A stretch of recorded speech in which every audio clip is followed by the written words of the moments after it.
Hello and welcome to firstly my channel Peaceful Rebellion and Alternative actions alternative interactions, in fact. we're going to have some alternative actions today. That's what We we're are. going for. So today Gary and we've decided that it's time to create a bit of like a popcorn show, a safe space where we can just talk about stuff that probably we all know. Gary's got lots of information. He's done a lot of deep dives on these things, and I've done my bit as well. So we're going to talk, we're going to see where it goes to, but we're going to start by talking about flat Earth. Indeed. Is it flat? Is it round? What is it? What do you reckon, Gary? Is it flat? Is it round? What the hell is it? Well, I did actually do a video series on this when I first came onto YouTube, flat, round, or neither. And it's actually neither, but it's also flat, which doesn't help your question whatsoever, does it? Yeah, yeah. But yeah, we're on a flat plane. Good. The Firmarian behind me, if you drew a level across that, it's flat. Yeah, yeah. So in artwork we see it from the 18th century or 16th century, whenever this wood thing was done. My research, and it's only my research, clearly points to us being on a flat plane that doesn't move in the way that we're told, as in a spinning ball. Now we do move, but that's another degree or five further on to the flat Earth. So there is a movement, but it's not the kind of movement that we're told, as in a spinning ball going through space. And I think we were just talking about that before, weren't we? Is it 66,000 miles per hour per second or something strange? It's I know that they say that the Earth is spinning, rotating at, I think it's 666 miles per hour or something at the equator, whatever. I Yeah. don't know. But they had to get the 666 in. I mean, Yes. if you're going to if you're going to do a job, you got to do it well. Get the 666 in. Yeah. Yeah. Yeah. So, Yeah. yeah, I mean, from what I've seen, and there's been endless. And there was a test that somebody did a long time ago on the barges, on the canals. I don't know if you saw the very original man who said the Earth is not round, it's flat, and it was a long time ago. And he was just using the canal as a measure of, like, there isn't any curvature there. But now, with the event of laser, now they've done so many experiments just to show, hang on, the curve isn't there. And let's say this, it isn't the curve that they tell us that we have. The what they say the Earth is and the size of it isn't. It just doesn't work. It doesn't work, and it's been shown. The only time it didn't show was on that documentary that they made for Netflix, where they went and on purpose to show that and they only interviewed lunatics. All the people they interviewed were like mad as hell, and it didn't work. But it does work every other time except on Netflix. Yeah. Yeah. So, what got me into flat Earth initially was, I don't want to use the word I was just waking up, but I was just becoming aware of things, and I was starting to look at things like straw man, and the Cesta V Act and some of the sort of, like, how can I put it?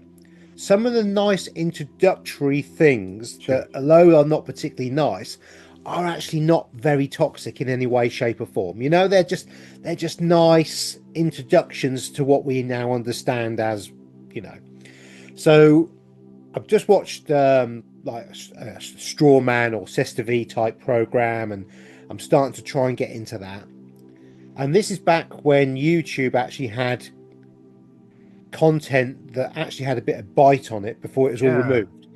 So for everybody watching YouTube now, and if you've been on for a long while, you'll know that 90% or more of the programs or people we followed back then no longer exist. Absolutely. And also on the internet, 90% of what we could have searched for back then does no longer exist either. It no longer exists. So we are seeing a wiping of the information to try and stop people being able to easily search. And it was fairly easy 2013, 14, 15, 16 to... Brilliant. It was brilliant. You could spend hours finding the most incredible information, mad information as well, but incredible. It's like, whoa, fantastic. Not anymore. Yeah, no, not anymore. So this video comes up saying Stephen Hawkins, you know, the genius in the wheelchair, who's it's also, sorry to tell everybody, he's a bit of a fraud. Didn't happen. It wasn't even him in the end, was it?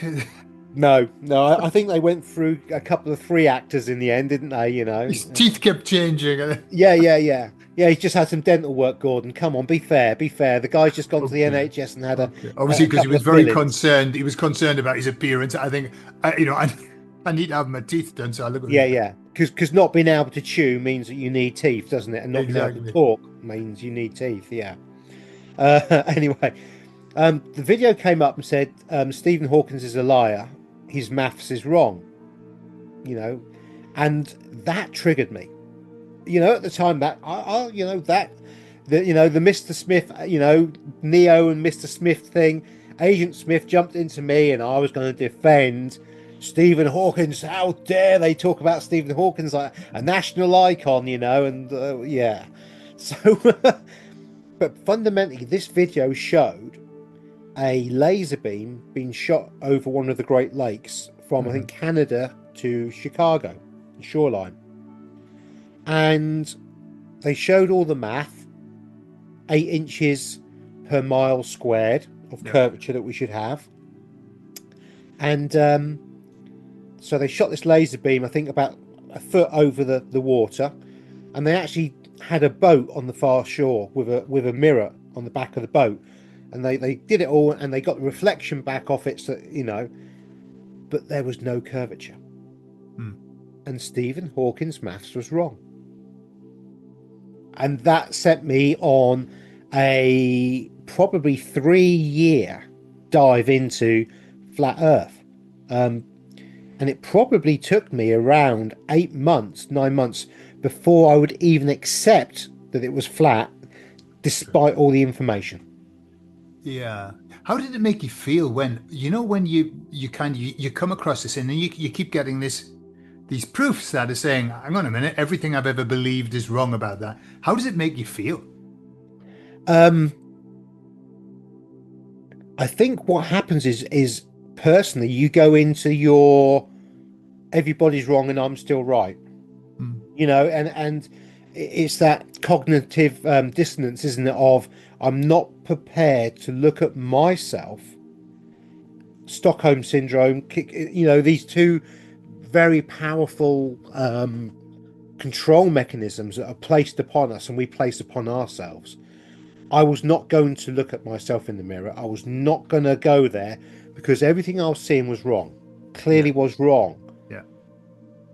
But the seed of doubt was there. And, some nights you'd lay there in bed and it'd be going round in your head and you'd be thinking, oh, but what if they're right? Oh, God, But the more I went into it, the more I realised that actually the globe and space as well, because let's not forget this, that the point in which I was fully aware that I decided that we could be living on the flat plane, it calls into question everything. Everything. Yeah. And when I finally did accept it was flat and start look at all sorts of other things that came off it, but fundamentally the flat part, it was flat. I can remember thinking that this was the biggest red pill in the world. There was nothing bigger than the fact that it's flat. Nothing bigger. This was the pinnacle, and how clever was I? And how stupid was I at the time to think how clever was I, thinking that I'd actually found the Holy Grail, when actual fact, all these are is stepping stones of knowledge to enable you to, I don't want to use the word upgrade, but upgrade the mind to the next level where you're then able to accept the next thing that comes in to enable you to start going up the steps or the ladder of truth. And it's one rung at a time, and some rungs seem bigger than others, but fundamentally they're all little steps as we go up. Yeah, I agree entirely. And as you said, if you accept that the Earth isn't round, it's not a globe, it's not what we're being sold, it changes everything because it involves everything. And for me, it is a big rung on the ladder. It's a massive rung because what we've been sold is, and how many times have we heard, we're just this little spinning ball in insignificant little speck of dust in nothing, and we are nothing, and we're just an accident and all of that. And of course the model of the being in the dome is we're here, we're special, we have a purpose here, we've been created, something has created this. And so suddenly it brings into our perspective God, or creator, if you want. I know you prefer creator, the creator of something had to make this. This doesn't happen by accident, it just doesn't happen by accident. Let me tell you what Gary, what really did it for me. I looked at the time when I was starting to look, and remember, I woke up, to use that expression, about 20 years ago now. And as you say, YouTube was filled with stuff, and there were some brilliant researchers who were doing such good work. And then they were all attacked and thrown out and everything. But the stuff that we're doing, I was watching it going, okay, I can see that. Okay, right, fair enough. But I haven't done it, so I'm just taking their word for it. And then somebody said, well, the gravity story, because gravity is something that we've been sold, by Isaac Newton and the apple and all of that. And they said, it's not gravity at all. It's not gravity. And I was thinking, what do you mean gravity? We've got formulas and everything. And he said, okay, so the world's a globe, and the reason that we don't fly, it's spinning, and the reason we don't fly off is because of gravity. You go, of course, absolutely. And so the Earth at the equator, the fattest bit, is spinning at, I think, is it 1,000 kilometers an hour and 666 miles an hour? I don't know. Anyway, very fast. But the gravity's just set perfectly, so we neither fly off nor are we crushed. It's just, everything's perfect. It's the what's that? It was neither hot nor cold. It was just perfect. Anyway, that's what they call this Earth. And he said, so what happens on the North Pole? And I was thinking, do you know in the playgrounds when you used to have the roundabout, and if you had the misfortune to be on the roundabout when the bully came in and started spinning it, and you were like, whoa, and the blood rushing to your head and everything, that was on the outside. But if you were clever enough, you would just jump in the middle on the roundy bit and just sit there, and you would go around like that. Nothing, no centrifugal force, anything. So he said, gravity doesn't change from the equator to the North Pole. So if you go up to the North Pole where there's no centrifugal force, you should be squashed flat. And I went, well, bugger me. It's right, because I'd experienced it. I think if you've experienced that, I know what centrifugal force is, and I know how it works. And so imagine the globe, imagine the centrifugal force at the equator. Imagine it. And then you get to the North Pole, and you're going like that. So that was what did it for me. That was when I thought, yeah, I think there's something in this. Yeah. And this is actually something I've never spoken about on my channel yet. And so this is gravity. So Gordon brings up some really interesting points. Is that when you realise you're under a dome, hence, I have the Flammarion imagery, because we're under a dome in something that's not spinning. But when I discovered gravity was a fake, that was another big one. Yeah. And so what we actually have is density, buoyancy, and electromagnetism. Okay. They're the three forces that can be calculated and worked out. Because I also learned that the gravity, if you put it into a computer, it won't get it right. And so they have to use different kinds of calculations to calculate different things as such. And at the time, I'm not going down into that one because the different things and the things is enough for me. But the density was really interesting. And I can remember, and you can probably Google this, everyone, or find it. I mean, it used to be easy to find. It's probably not now. Is they had this cup and they put different fluids in it and coloured them differently. And then they dropped objects into these fluids. So these fluids have naturally gone into their density layers.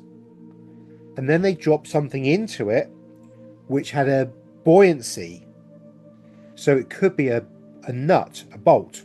Mm-hmm. And they would drop that and it'd go all the way and it'd hit the bottom colour and it'd sit on top. It wouldn't hit the bottom of the glass, it would sit above it because that bottom liquid was denser than the density of the buoyancy of the nut sitting on top. And so they would drop all sorts of different things and they'd have on every single level a different sort of, it might be a nut as in a fruit nut, or it could be a piece of plastic, it could be some wood. And again, woods have different densities. So balsa wood will float as a piece of old teak might sink. Yeah. But they're both wood. Mm-hmm. You know? So it's density and buoyancy that is the key to all of this. And also electromagnetism.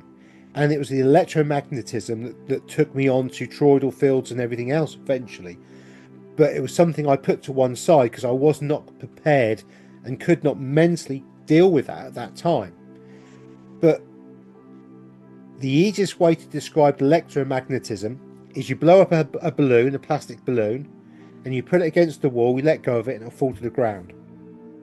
You then rub it on your hair if you've got some,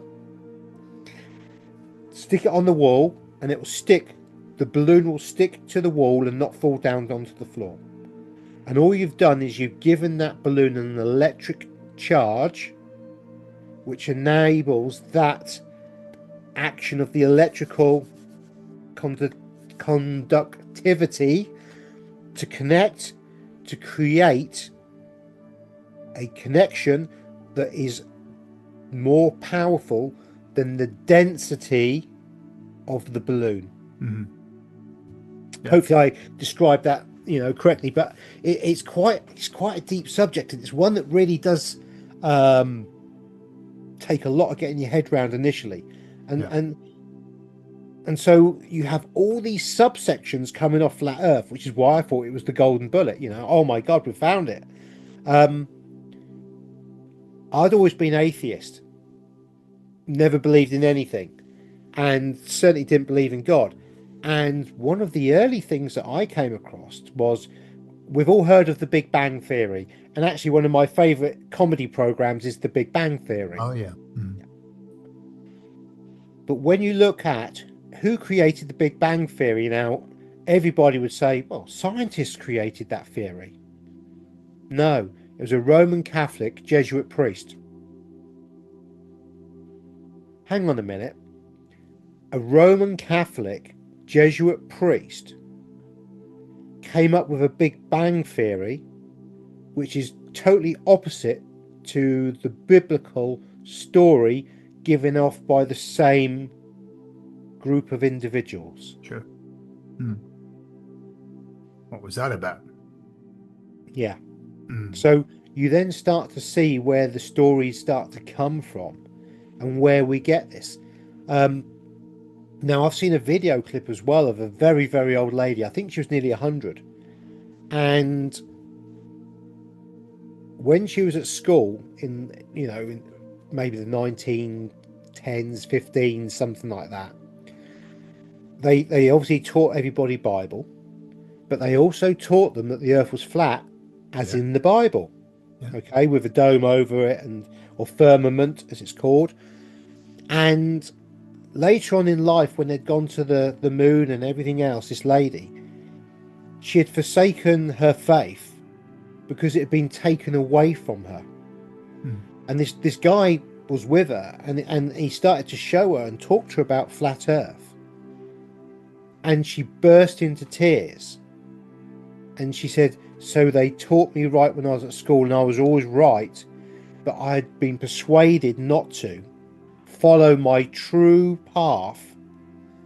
I hadn't listened to my gut feeling, and I'd left God. You know, now obviously I have different names for God as Gordon does, calls God, but in this instance, it was purely a biblical God experience of faith via the book." And she actually cried because she felt that when she did pass, that everything she'd been taught and felt as a youngster growing up that had been bashed out of her by the system had come back into her. And I thought that was a very powerful thing. Let me expand on that, because the story that you're telling is the story that, and I've got to give a shout out to this guy. He's called Flat Earth Dave. The reason he's given himself the name Flat Earth Dave is because he does an absolute ton of interviews, like 2 or 3 interviews a week. And the title of his videos in YouTube is Flat Earth Dave. So when you type in Flat Earth now, before you used to just get debunk videos like millions. Now he's coming up, and it's causing him a lot of problems. So Flat Earth Dave, he's called David White. He interviewed that woman, right? And I think it was that what he did the interview, and he said, look, he put out to his audience, and because obviously the flat Earth they must crush it. It's too big. It can destroy everything for them if they're not careful. So he said to his followers, go to old people's homes, start interviewing old people, like people who were 100, and you'll find out that they didn't stop teaching flat Earth until quite a way into the 20th century, quite a way. And he said, like a week after the pandemic started, and of course all the old people's houses were closed down, right? He said, I don't know, call me a conspiracy theorist, but maybe. The same applied when he said, you know, what were those towers that they made, not towers, like stones they made with all of the different languages on, talking about the plan for the New World Order. Yeah, something stones. Yeah, they're in America, weren't they? Yeah, the Georgia Guidestones. Georgia Guidestones. That's the one. So when they were created, what they did was they had a view hole, and from that view hole you could see the pole star. And basically what they tell us, you know, going back to we're traveling at this speed, this Earth's spinning at this speed, then the universe is spinning, and then the sun's, honestly, it's just mad. And with all of that movement, what he was saying was that the pole star hasn't never moved. It's been in the center. All it does, it moves. It's got this tiny little variation, but virtually nothing. And he said to the people, so the Georgia Guidestones have been up for like 30 years now or whatever. In that time, according to science, the pole star should be 20 degrees out. But it's not. If you go and look, it's it. He said, and then a week later, they were blown up. And he said, I think they're watching me. You know, so that guy, I would recommend, just because that's his speciality, flat Earth. That's what his purpose is, to bring that to light. But he did this interview with the girl I see her a lot now, who's talking to ChatGPT, and she keeps saying, I think she has an expression, stay in the first. And when that tells GPT that it can't give you fluff, it can't, you know, because sometimes it'll say, well, I'm going to give you this, but I've got to be, blah, blah, blah, blah. And she's saying, stay in the first. And they were asking about all of this, about gravity. And it said exactly what you were saying. Gravity is not gravity. That's a lie. It's density, and it's also frequency. And it went on to say that that's how they were able to build the structures that they used to build, because they used frequency and they understood how to manipulate it and all of that, which we know. But the fact that it's coming from AI as well, in a very, very like really clear way, you know, no There's nothing unclear about it. It's like saying, "Yep, this is how it is." Whether you trust AI or not, it doesn't really matter. But it's just interesting that all of that comes out. Yeah, it is. And going back to the stars positioning, you can take maps from the sea, captain's ship logs, with a sextant, which measures the angle of the stars and everything else where you are, and that will still work today exactly the same way as it would have worked in the 1600s, 1500s, 1400s, or 1300s, you know. And so in 600 or 1,000 years even, those stars have not moved. Exactly. So how could that be? You know, these are things that, you know, science can't explain, you know, because again, if we're in a bang and everything's going out, there must be some expansion and there must be some movement from point A to point B. But we Exactly. don't ever see that. No, and they say, well, it's so minute in terms of the whole of the universe. It makes no difference, and therefore we can never perceive change. But you know, I mean, I just recently heard they said, oh, the universe isn't expanding anymore; it's contracting, right? And it's like just throw out this shit like this, whatever, you know. Like, all right, have you been there? Have you been to the edge? Have you had a look? You know, have you measured it? You know, they just honestly, they feed us absolute crap. You know, it's a mushroom management. They Yeah. just feed crap, and it's like we'll give you something different. We'll give you a new story or whatever. But you know that the flat Earth, it leads to everything. But then we come to flat Earth.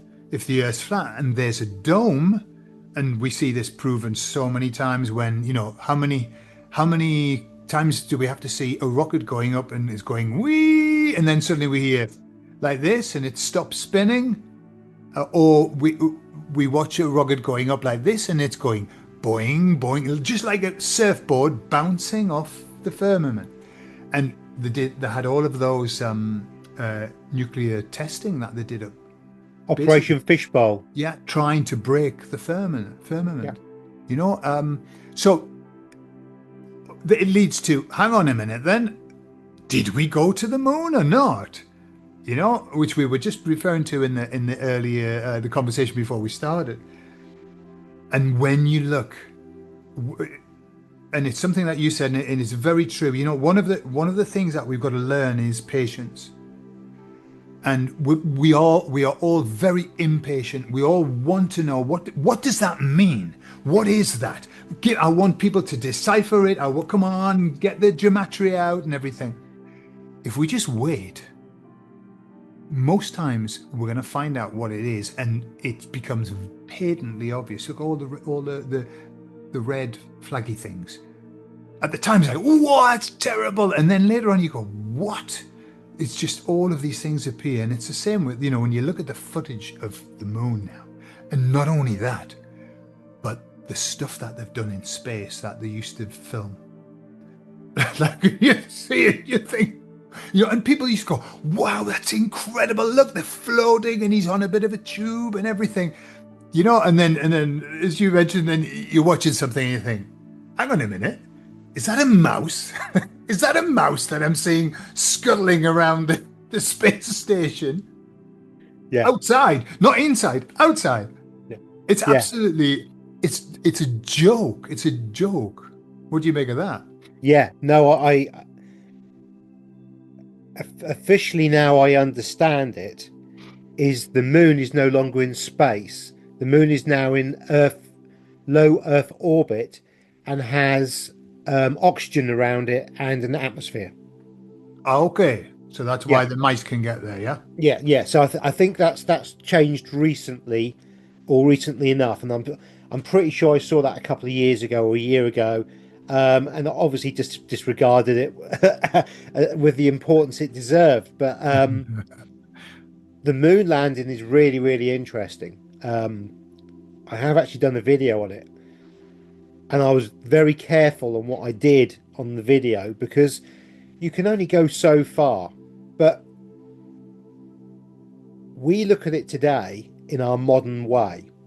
So today, if a spacecraft went onto the moon, they would be able to beam pictures down to us.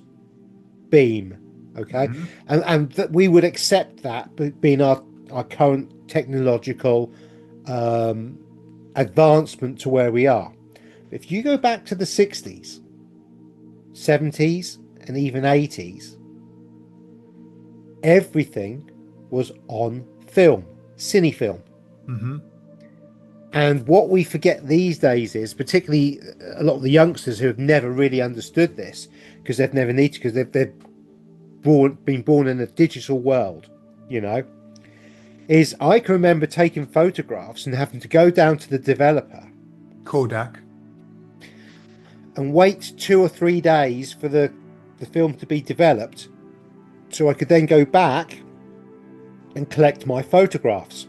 So when we went on holiday, we'd be snapping away, not knowing if it had actually taken a photograph of the holiday or something had gone wrong and the entire film was knackered. And it was only when you got back from the holiday that you put your films in that you got your photographs back. It was like, oh, thank God they were right. That it all worked, sure. you know. Sure. But we also, if we went somewhere that was a bit exotic or hot, or there was big extremes in temperatures or whatever, the film wouldn't last, would it, Gordon? You'd get bleaches out, or some of it would fail, and it could be a real big problem. Now, when they went to the moon, they only had film. Mm-hmm. The film camera itself, if you actually look at how they built it, has actually got washing machine parts on it. And they've actually traced the washing machine parts to patented washing machines of the time. Yeah. Because obviously back then washing machines were far more robust and would work in space, or the parts of them. So we have a spacecraft going to space, and I can talk about about how rockets don't work in a vacuum and everything else like that, if you really want me to. But fundamentally, spacecraft goes to the moon, lands on the moon. The images we get is of somebody walking out of the lunar craft who's too big to have been able to get in there, get dressed with all what's needed and get out with all the stuff that's going around. And in later times they had the Mars rover, and they couldn't have physically fitted the Mars rover inside the craft. It was underneath the set. It was hitched underneath. Yeah, that's the one. So we have the first steps onto the moon via a camera that would have had to been physically placed on the moon, and somewhere would have had to physically press the record or play button for the mechanical system to work. So that's our first question: who filmed Armstrong getting out of the capsule? And you know that they did answer that. You know that they answered that, and what they said is that they had. I mean, the things they had an automatic boom arm that swung out and went like that, and therefore they could film from there. It was all very technical. Yeah. That sounds amazing. Yeah. The thing is, though, on no photographs of that capsule is there any boom arm, is there? No, and it must have been a bloody long one, because it was quite a way back. But that's what they said anyway, and that's what people believed. Yeah, and that's absolutely fine. So we get these two guys. We have film of them jumping around, photographs of them on the moon, the full works. They then clamber back in. I can't remember how many hours they were in on the surface of the moon, but I seem to remember it's something like 33 hours, or you know. It'll be a 33. Yeah. It's something like that. You know, it's they spent quite a while there. You know, and then they take off, and the boom that we've now discovered is on the thing actually extends to allow them to take off and can pan at the same time up as they leave. Gary, they took it off the boom and they just placed it on the moon. Did they have a bit of rope on it then, so that when they got so far they then pulled it along so they could pull it back in? No, it was no. But it was. Then it just beamed it back to Earth. Oh, Afterwards, that's it was good. Right. beamed back to Earth. Yeah. Yeah. Because this is the beam back to Earth bit that was really interesting. The next day, and please Google this, everybody. Please Google it because you can see it. So they land on the moon, say on the 22nd, and on the 23rd, on the front pages of all the newspapers, and I could be a day or two out on this one, but bear with me. The 23rd, every front page in the world of the newspapers has got this image of them on the moon. The only problem is the film with the images is still in space and doesn't come down for another few days. Exactly. So how did they get a film that needed to be developed that probably wouldn't have lasted through the Van Halen belts anyway if such things existed? I think we can see dome rather than Van Halen belts. I think it might be another word for it, yeah. Yeah. We have the extreme temperatures and the vacuum of space. And yet this film survives, but not only does it survive, they can magically send it to Earth. I mean, it's very, very interesting. And so it really doesn't fit any kind of criteria that we could put together as being logical or make-believe. And this goes back to what Gordon was just saying, right? At the moment, what we're seeing, are we actually seeing anything that's logical or make-believe, or have we got sucked into the story? Everybody in the 60s who had a TV or had access to a TV was sat in front of the TV. My partner Mel, I've just got a memory of I think at school where they whirled this tiny little TV, and everybody sat in front of this TV watching this thing happen live. Yeah. And you know what? It's something you said, which the lunar lander. I mean, when you see photos of it, it's covered in gold foil. Yeah, foil. And you can see it's foil because it's like wrinkled and all of that. It's this tiny little thing. And as you said, they all came out with these massive suits on, which they weren't wearing in the inside, so they'd have somewhere to put the suits. They were playing golf. They had golf sticks in it, and they took back a ton of moon rock or whatever. And what's the funniest is in the museum of space, the Space Museum, they've got the suit of the first man who walked on. And they've got this suit, and you look, and it looks minging, but at the bottom, pair of cowboy boots, right? I mean, the sole is a cowboy boot, and you think that probably wouldn't be the right kind of thing to wear. You don't know what the moon's going to be like. Well, we'll just put your best cowboy boots on, okay?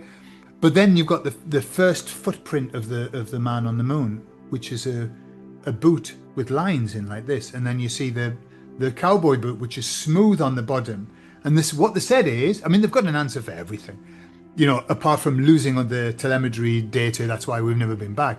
But they said, because they had the boots, they had some boots on the inside that they put on when they put the suit on, and then they took the boots off again. I was thinking, how many fucking things do they have in that place? Apart from, the other time, the lunar lander underneath is like, how did they manage? It's a miracle, really. I think that's what we have to put it down to. And we know that cowboy boots work at minus 200 degrees Celsius plus. Absolutely. Just as the suit does. I mean, clearly, the suit was designed to cope with the when you're in the sun and when you're in the shadow. Yeah, incredible. Yeah, as does the International Space Station. If you look at how many times it goes light to dark, light to dark, light to dark, light to dark, the expansion and compression of the metal. I mean, I think it could be something like 18 or 20 times a day or something crazy like that, where it's going from 200 degrees to minus 200 degrees to 200 degrees. Well, nothing could survive that. Nothing. No, and there's a a little bit of a video going around. I've seen it for a while now of another, that where they're not very good. I mean, let's be honest, they're not very good at doing stuff. But I think they know that they're not very good, and they don't really care, because when people are in hypnosis, the emperor can have no clothes on and people see clothes. So they don't need, for people who are in hypnosis, they don't need to do a good job. They just need to give you a semblance of something.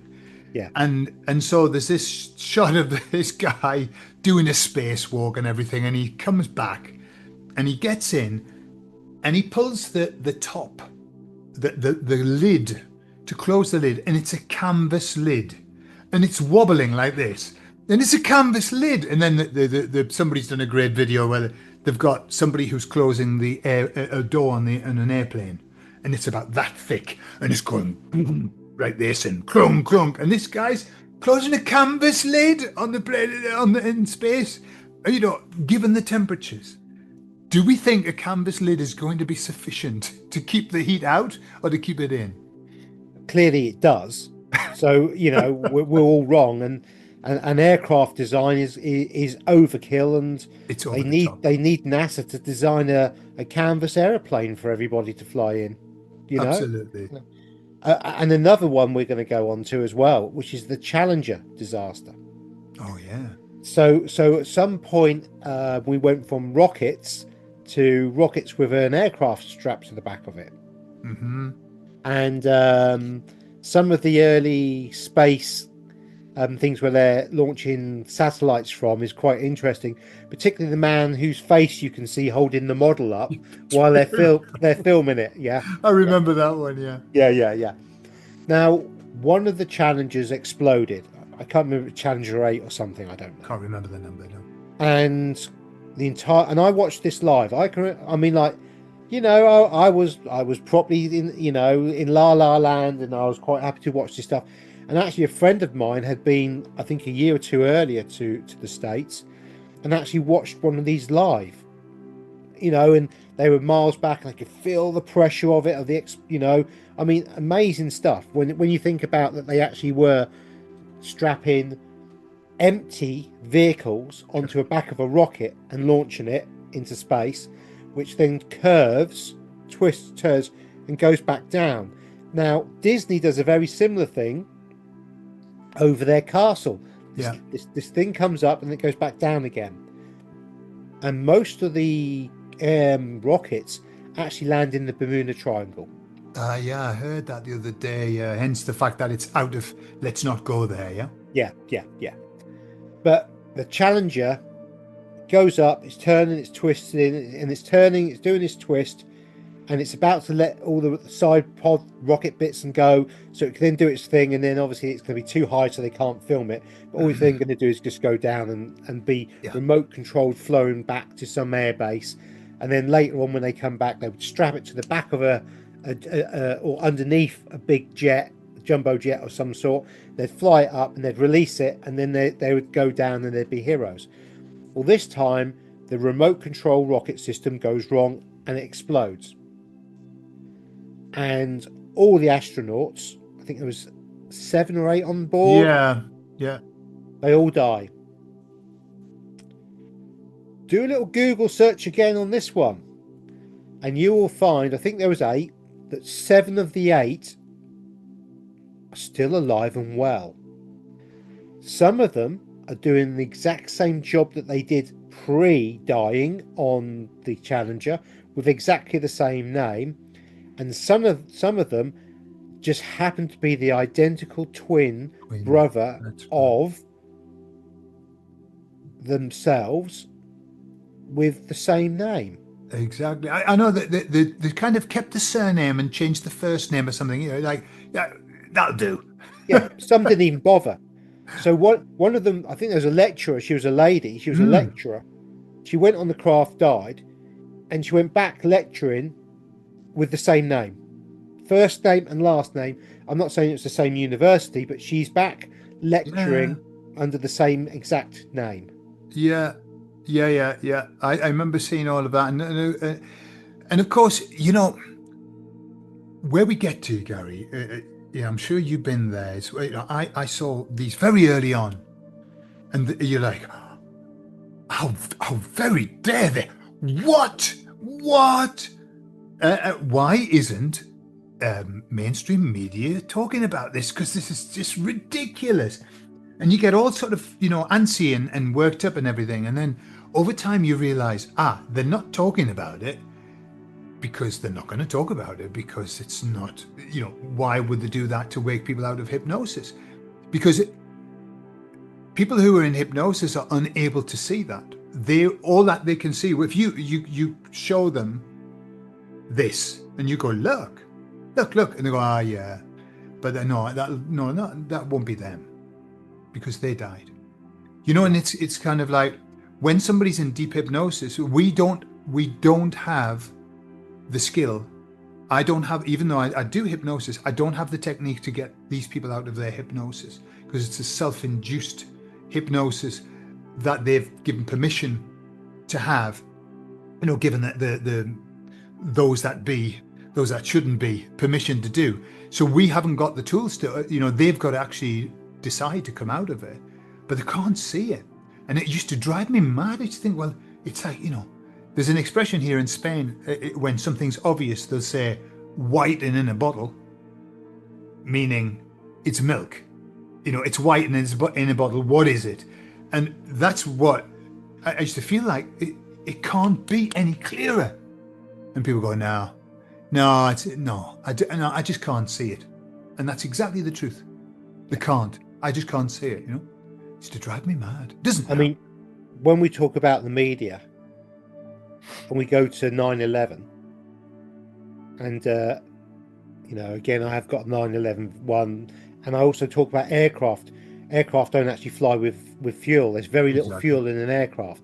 The jets actually burn compressed air from the atmosphere when they're flying along. So every time they put the price up of your ticket, because the oil prices have gone up, it never needed to, because they don't put any fuel in the bloody things anyway.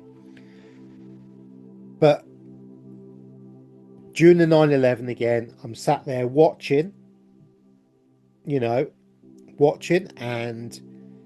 I'm watching the BBC live broadcast, and they're talking about obviously the Twin Towers have gone, and they're talking about another building collapsing, which is World Trade Center 7, Building 7.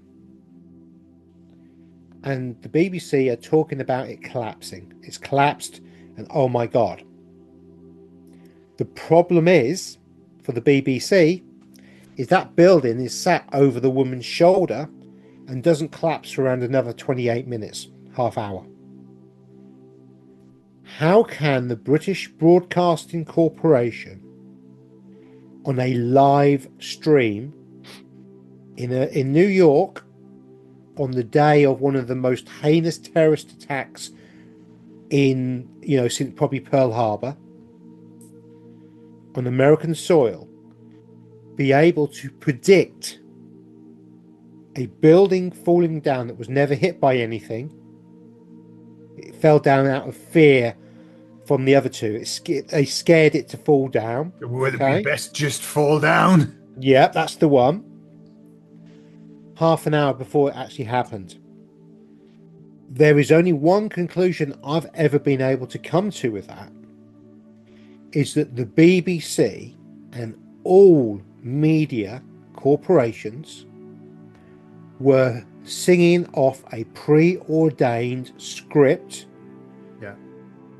And what was shown to the public was a pre-arranged film show that when they went live, they got their timings wrong on Building 7. Because we've seen film evidence since from cine cameras, private people, there were no planes in the sky. Yeah. There was no plane debris. And we have the poor firemen at the bottom of those buildings who clearly said on camera that there were explosions and detonations, and that's what killed most of them. And when we look at the structure when it's collapsed, the beams are cut at 45-degree angle. I want to say it's pyrite, but it's some kind of detonation. Yeah. it's Yeah, not yeah. pyrite, but it's some kind of Uh-huh. thermite type Thermite. That's the thermite, yeah. and you can see where all the beams are, and the back evidence of Mossad agents being in there for several weeks previously with boxes which were explosives. All the sniffer dogs who were explosive dogs were stopped from going into the buildings during that period. I mean, there's so many things that you can actually point this to, Yeah. and just go by coincidence, wasn't it that the Pentagon said that they were 2.3 trillion in the black hole on their finances the day before The that day fell down? before. Yeah, Yeah. and Donald didn't Rumsfeld, I think it was, yeah that yeah, said that. and didn't Building 7 have loads and loads of gold in it that just evaporated once the building fell down? And it also had all of the computers that held all of the information of the missing money as well.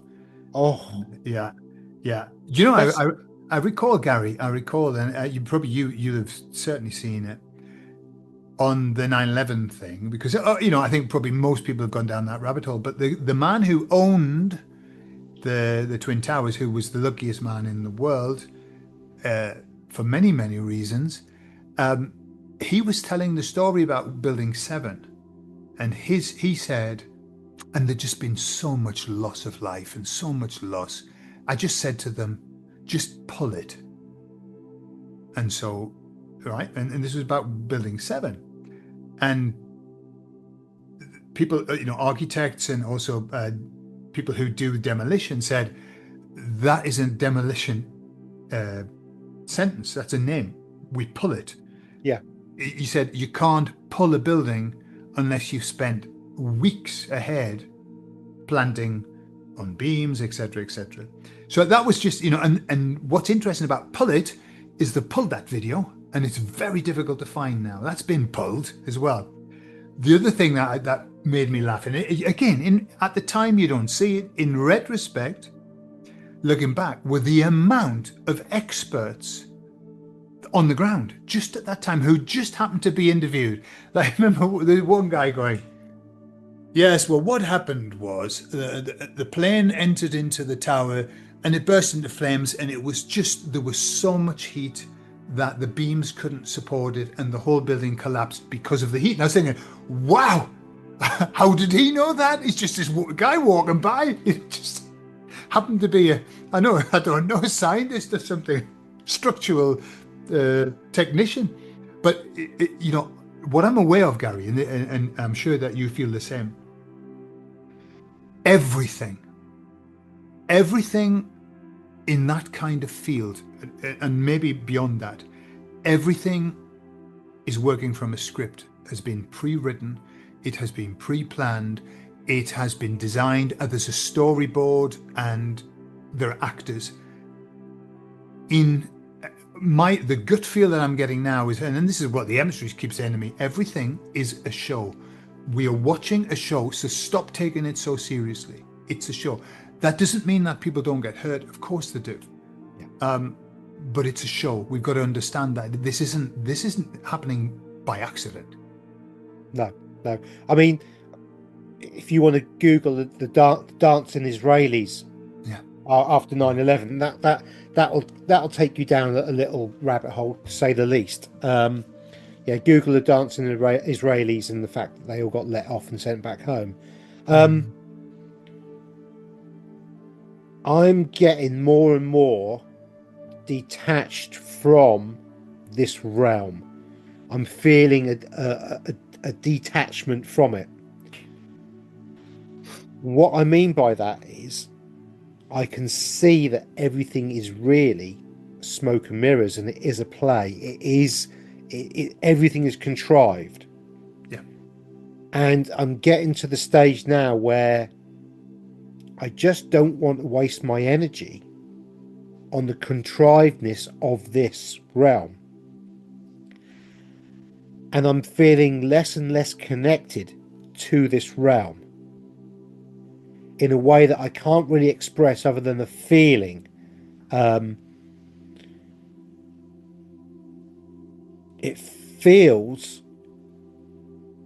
like something has shifted in the last X amount of months. You know, none of this happens overnight. You don't wake up suddenly and go, oh, wow. But the feeling builds and grows and grows and grows. And I'm feeling very, very detached currently from this realm in a strange way. Now, I walk out in nature and I feel that it's lovely. You know what I mean? I'm not talking about the real nature.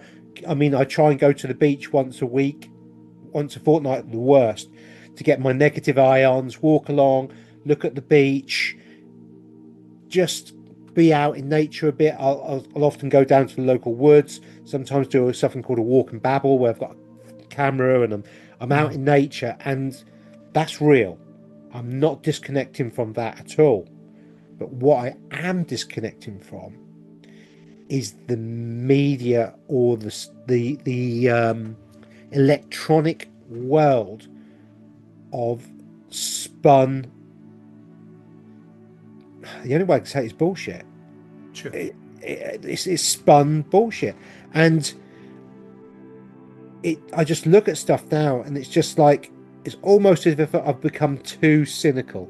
You know, it's like, oh yeah, you know, yeah. So somebody said this, and then somebody said that, and then somebody said this, and somebody said that, and you've got two rival factions of the same truther movement going blah, blah, blah at each other, and I'm just sitting there thinking, why are you doing this?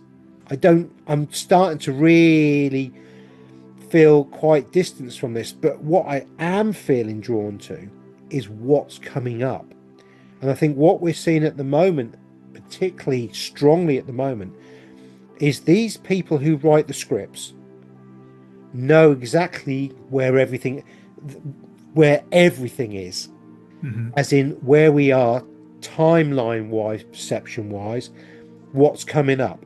So when we did the and it wasn't a brilliant and amazing embassies, and we channeled them. Oh, yeah. One of the things that I really took from that, and these are things that have helped me shape me and have pushed me more and more this way, in fact, is really thinking about the shows and what was said and the energy coming from it, is the stars are, you know, however much they pull the steering wheel, we still go back to that cross point, which would be a point within the stars where certain planetary alignments are happening, which is where they've placed their markers on. That means that whatever they're doing with the steering wheel, it's gonna come back. It cannot not. And the steering wheel that they pull, that it's taking more and more effort for them to pull, are the stories that back in the moon days, back at 9/11, they could pull that steering wheel and we'd go off for a very, very long time and we wouldn't even think about it. Yeah. And their ability to pull these things is coming less and less. And so we're narrowing in. It's almost like a cone or a pyramid coming up to the point of, and I guess I'm feeling that. I'm feeling that narrowing of the energies where there's certain points, and I'm more inclined at the moment to be concentrating on these particular points coming up this year, because I think they're key to the script writers no longer being able to write the script at some point. Yeah, I'm completely with you. Well, as you were talking, I was thinking about, we've got some very big voices in what I would class our side, our world, which is, you know, one of them is Candace Owens, where her expression is everything is fake and gay. And she says that very tongue-in-cheek, but that's the truth. Everything, and I think she uses gay in a different meaning. I don't think it's a meaning that we know, but fake and gay. I'll give you an example. Here in Spain, we've had so many bizarre things happening, but the most bizarre lately has been a train being derailed and crashing into another one. Awful. Lots of people lost their life. 2 days later, another train derailed and crashes. 2 days later, another train. Right? And you know the expression once, well, that's just very unfortunate. Twice, hang on, I can see a bit of a pattern forming. Three times, this is on purpose. You know, and what I'm seeing is that the script writers are doing a really shit job. The worst, and I think it's because they don't have the energy that they used to have. They don't hold sway now. We're moving in the light, and so their writing is becoming scribbled and garbled, and there's no concordance. And that's where I see that the play is so poorly written now. It's becoming obvious, and it's not, and it's there's a reason for that. The reason is because that's going to give everybody the chance to say, I did see it. Yes, I did see it. Yeah, nobody's going to say, hang on a minute, it wasn't very clear to me what was happening. No, absolutely clear. You know, especially for people who are waking up. It's like, there's something seriously wrong. So I think there's method in the madness of the stories are going to become more and more silly. And exactly like you, what I'm aware of is that the last thing that we need to do is spend time chasing our tails, trying to find what did the emissaries used to say? Don't try and look for sense in the nonsensical. Yeah. And that it is nonsensical now. It's gone from, all right, it looked a bit shitty. Now it looks ridiculous. So it's not worth spending the time there. As you say, our focus is forward now. Our focus is what's coming, and bloody good things are coming. Good things. Yeah. Yeah, they are without doubt. And it's very difficult to express just how positive, and I really do mean, I really do feel super, super positive about where we're heading. And this next stage, I've called it, we're making a cake at the moment. You know, the last few years we've been getting all the ingredients together. That's all we've been doing. We haven't realised it, but all we've been doing for the last few years is getting all the ingredients together. And this year, all the ingredients together, and we've got a cooker, and we've got a mixer, and we've got everything we need is so all our tools are there, and all the ingredients. We're now going for the stage where we're breaking the eggs, and we're starting to add the ingredients in, to start whisking it up. And this is going to happen over the next few months. We're recording this on, I think, the 23rd of January. Yeah. It won't go out for me for, several days. We've got a period coming up over the next few days. So in retrospect, that things internationally are heating up, and there could be some bits and pieces happening. You know, I saw today, just before coming on, that the United States has just left the World Health Organization. Yeah. I mean,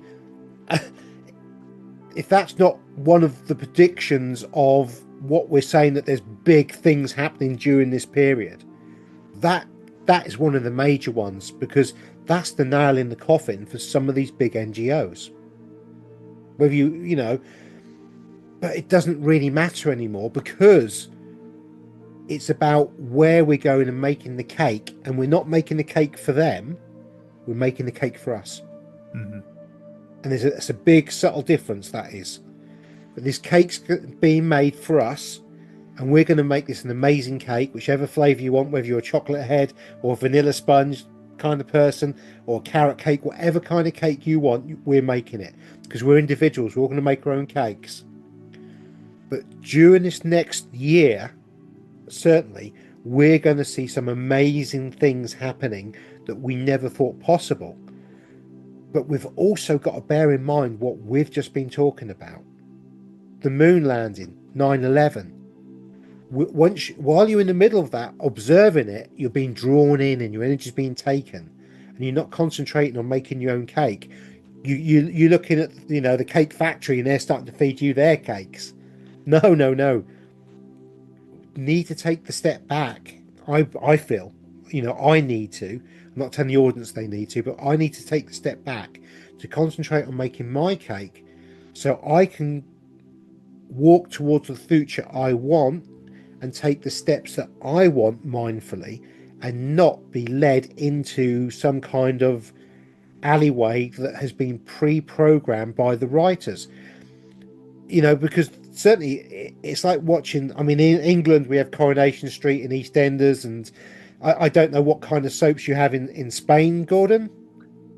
I have no idea. I don't watch any, but the same horrible ones. Yeah, the same. Well, if you can imagine, the soap writers are running out of storylines, and so it's getting more and more wilder to try and keep the viewership. It's trying, the ratings. They're fighting for the ratings at the moment. And as we step away from the ratings, the only thing they can do is up the ante. And we're going to be seeing this, but we're also going to be seeing things happening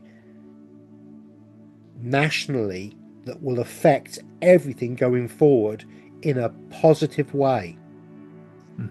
So we're going to see a lot of false flags. We're going to see all sorts of things going on that are really not nice and that do involve loss of life. And that's really sad. 3 train accidents in a week is absolutely ridiculous, And again, what we've seen in America, we can go into weather and weather manipulation, okay? And the climate thing. I'm not particularly going to talk about that because I know it's a hot potato on YouTube. But I will say that in 1891, the first patent for weather manipulation was filed in the patent office. 1891. So they could make it rain in 1891 whenever they wanted to. Do you not think that everything that's going on today is I don't think, certainly in my 54, 55 years of living on this realm, that the weather has ever been natural in my lifetime, let alone, who knows, in the last 100 years, So everything is manipulated. Everything is a manipulation and part of the control mechanism of what they've been doing and putting into us. And when you start to see that with all the research, it steps up that ladder, isn't it, Gordon? It steps up that ladder, and when we start to go up the ladder, the higher we get, often the better view we get, but also it gets more confusing. Yeah, the more rungs on the ladder. Yeah. And it's been done on purpose as well. It used to, being awake and aware used to be very easy. 20 years ago, it was easy. It was very easy. There were some very core things that you had to learn, and then you knew everything. Bob's your uncle, Fanny's your aunt, and Tom, Dick, and Harry. That was it. And now it's like, whoa, where does the truth lie? Well, we don't even need to know. We don't even need to know. And as you were saying, Gary, our focus is we must pull away from everything, because the writers know that they've got very little time. Time is of the essence. They know that we must give them credit. They're not stupid. They know what the story is. They know what the plan is. They know the job that they've been given. They know what they've got to do. They believe in the hearts that they can win this, but they also know what they're up against. And so they know that they've got to try and get as many of us with them as they possibly can. That's the game. And so they will create as many stories that will capture us. They want to capture our attention. That's all. And so that's what they're in now. This is what this is all about. Try and scandalize the people as much, make people angry, make them disappointed, make them furious. Let's just keep them away from becoming spiritual and going on the inside and bettering themselves. Keep them earthbound. That's what they want. And so that's our job, is to keep away from that. Watch it. It's fine. Watch it. Be entertained, because it's entertaining. This is a soap opera. But don't become an actor in it. Yeah. I think one of the biggest things that's just struck me, really, and you just said it as, in one word, spiritual. The biggest change from where we were when we were first doing our research, when it was easy, to now, is, although we probably were spiritual, I was not aware of the spirituality of myself and those around me. And since 2020 and what happened, I think there's been a huge shift towards spirituality and something that is a completely different frequency in almost beast or animal to where we were before. Mm-hmm. And I think that's a big change as well. You know, I was never particularly believing in a creator. I do now. Sure. You know, my creator is the creator. You know, and I'm connected to source, and source is who I connect. You know, people can use Jesus, God, whatever they want. The language has been used to separate us because, oh, you know, you haven't learned anything. You're a Bible basher still. No, it's just the language we're using to express the same thing. But again, it's this divide and conquer, isn't it? Yeah. But we have become, and I certainly have become, more spiritual over the last few years than I have been in my entire life. And that's not by mistake. There's a reason for that. That's an evolution of us that's really starting to take hold. And I'm seeing it with more and more people. How about you, Gordon? Are you starting to see an explosion in the spirituality of the individual? Yeah.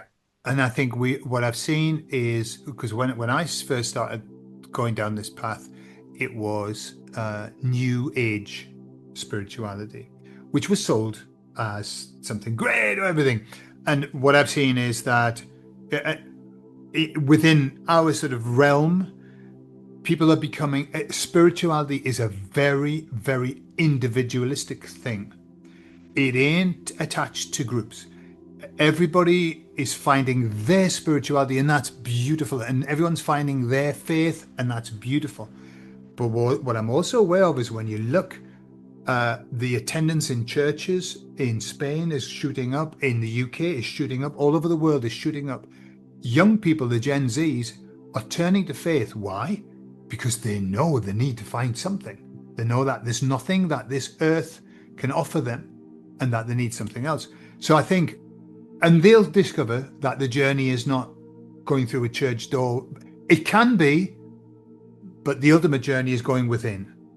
You can go through a church door and then go within and find your divinity within, you know? So yeah, I see that that's the route. It's the whole purpose of this. We come down here, we live in this earthbound, bam, bam, fine, and then we have to discover our divinity again so that we can start heading back again. That's what it's all about. Yeah, absolutely. Yeah. Gary, listen, I don't know how long we've been talking, but it was a good while now, haven't we? Yeah. And it's fascinating. I think that, you know, there are probably about 75 other subjects that we could go shooting down and talk about, but I've thoroughly enjoyed this conversation. And I think the point, and I'm sure you've got something to say on that.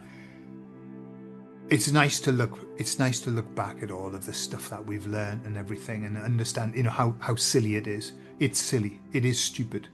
Everything's stupid because the storyline is stupid, and it was always stupid, and we were put here to discover that it's stupid. And that's all that we've got to do. Once we know it's stupid and it doesn't make any sense, then we're safe. Yeah. And I can't add to that, Gordon. I think you rounded that up perfectly, you know. And again, the show today was not about flat Earth. It was not about space travel. It wasn't about any of that. It was actually about this, your journey, and enjoy it. Enjoy yourself. Enjoy everything around you. Yeah, beautiful. Okay, well, on that, I think, Gary, we can head off, and we'll see one another soon, undoubtedly, with something interesting to do. Yeah. Take care. Thank you, Gary. Thanks for your knowledge and sharing your time as well.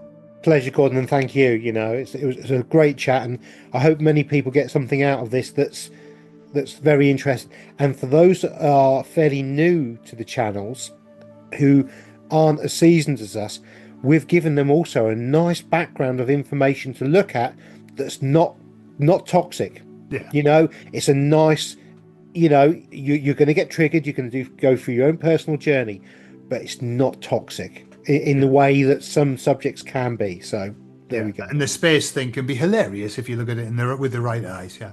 All right, Gary, take care. You enjoy the rest of your day. But bye, everyone. Bye bye. Bye, everyone. Love you all.